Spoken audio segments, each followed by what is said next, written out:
as it were. And Carl, I noticed on the floor isn't just a pedal board.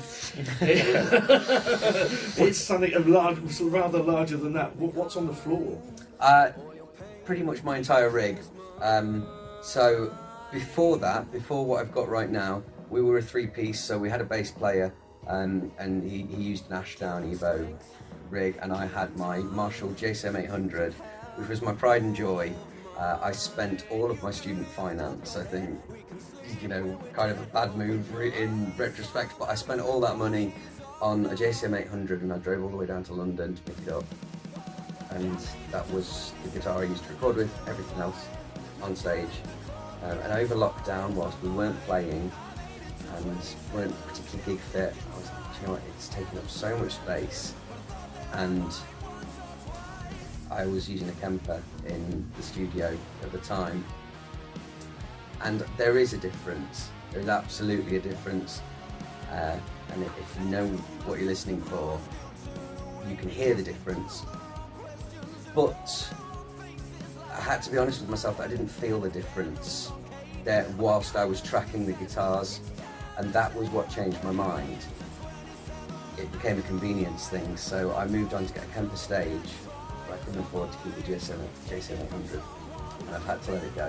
Which one day I'd love to get that back. I'd love to be able to have the amps that I'm modelling through the Kemper, but it's a JCM 800 profile, and I use a Engel for my crunch tone, and then I've got the a dual rectifier, a Mess Boogie dual rectifier with like a telephone EQ on one channel as well, just for some really awful, gritty, horrendous sounds at times. And then another one of the profiles I'm using is a David Gilmour profile with 3 different reverbs going on and a chorus filter on there as well. But yeah, I've got that alongside my Weeping Demon Wah, which again a lot of the time is a filter effect, and a octave pedal, which is kind of the secret ingredient to Theias sound. And people go, how do you get that sound? It's an octave pedal. So that's instead of having a bass guitar, you can use the bomb. Yeah. So you said you've got a Kemper, so this may be a redundant question. What's your backline?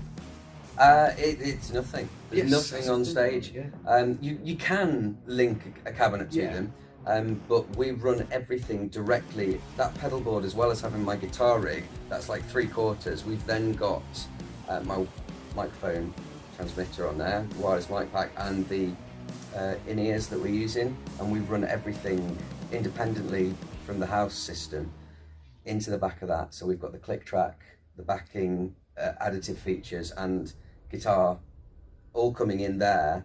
So wherever we go, we've got that directly in our ears, and we go to the venue. You sort what you need to. We'll be fine. And when we were coming on this tour, I sent the text back in and got a response that was like, have you missed something off? No, honestly, that's all we give it. That's all we need. We don't need monitor. We've got a wedge each, haven't we, with some ambience, so a general mix of everything else. But that pedal board is a huge thing. I'm sure you'll have seen. It weighs a ton, but it takes up this much space and height in the van compared to my cabinet and my head and everything else, and the bass rig before. So it's travel light and without a broken back. Yeah, that's the idea behind that, isn't it? Definitely.